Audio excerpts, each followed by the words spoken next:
Hi guys, Jeff Clark, Sources Apprentice. So in the last couple days, I made two different sourcing trips that have lessons that I wanted to teach you guys. So let me show you what I got. First of all, I went to my local hardware store and went over their clearance rack. They had just put a bunch of items out on clearance, and boy, do they have some serious markdowns. These towel bars here, bought the big one for $5, the smaller two for $2 each, and I'll sell those for $20, $23, I believe. This is a replacement mower blade. It's actually discontinued. Not much of a markdown if you look at this. Original retail was $12.50. It's only marked down to $9.60. But since it's discontinued, it actually had a halfway decent rank under tools, and it had no offers. Said currently unavailable. So I'm banking on the fact that it's discontinued, and I will ask a pretty high price for it. I'll let you guys know how that goes. It's a little bit of a risk, but you know, that's one of those teachable moment things. This, I don't even remember what this is. What is this? Oh, right, it's an outdoor faucet. Paid $10. I'll list that for about $30. These paints, of course, I'm going to have to merchant fulfill. I can't FBA them, but I paid $2 a can, and I will sell them for $14 a can. Lots of great stuff here. Here's some replacement weed eater, trimmer, spools, fishing line type stuff. This is interesting. Replacement thermos filler, like, you know, if the glass breaks inside. Now, Amazon has this listed as a vintage replacement. So what that means is the thermos that this goes into is no longer made. It's a vintage item. So if somebody breaks your glass, they can replace it. So that'll command a high price also. Again, discontinued. Some panic alarms here, paid $10 a piece. I'll list those for $25. These rosettes, my gosh, I paid 50 cents a piece for these, and I will list them for $14, $15 each. Look at this markdown. Original retail $15.89 and marked down to $1. You guys might notice that I've got my Amazon stickers on here, and I'll tell you why in just a minute. Litter box liners, rip fence for a saw.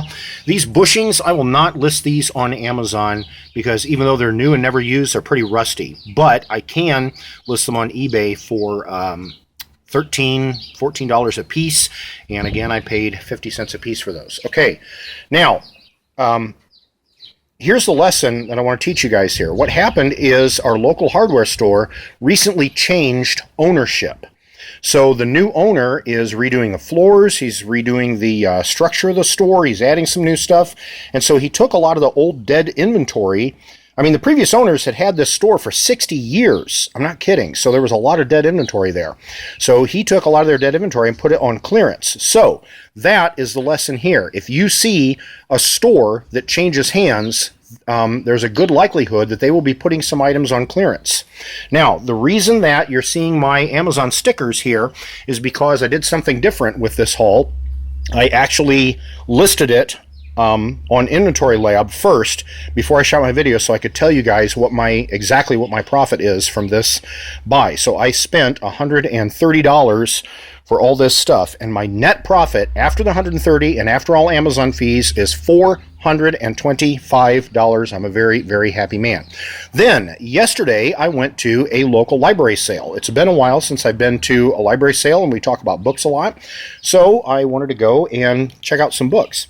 I did something a little different here, and I'm going to teach you guys a lesson off this, see if it works for you too. I had two criteria in mind as I'm sourcing books. Number one, rank, and number two, FBA offers, competition. So if I found a book that was ranked under $1 million, I wanted to make sure that I could list it for at least $9. And so if I saw any FBA offers, even if there was only one that was under $9, I just skipped it. I was pretty ruthless with my haul. Then, if I saw a book between $1 and $2 million, I made sure that I could sell it for at least $12. I wanted to get a little extra profit for the higher rank.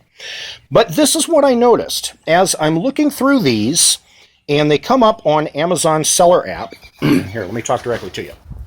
When they come up on Amazon Seller app, the listing shows how many total offers there are, meaning FBA and merchant fulfilled all together, okay? So I type in the ISBN or I type in the title if it's pre-ISBN, and, you know, the listings come up.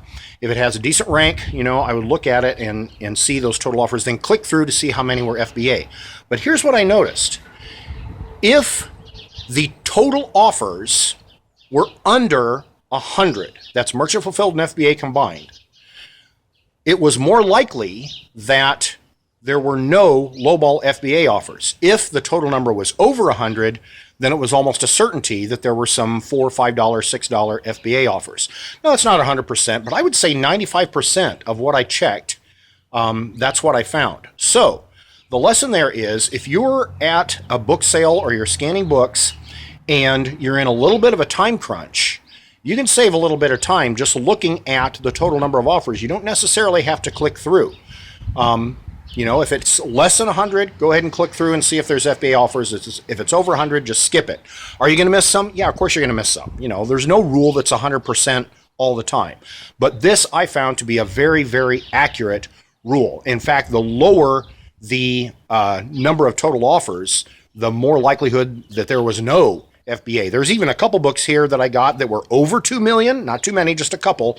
But I grabbed those because there were only like 6 total offers or 9 total offers. Lots of, if there's scarcity there, but the rank was good, that tells me that there's demand, but there's not supply. Okay, so there you go. Couple good lessons for you today. Good haul. Leave me some comments. Let me know what you think, and tell me what you're finding in your sourcing.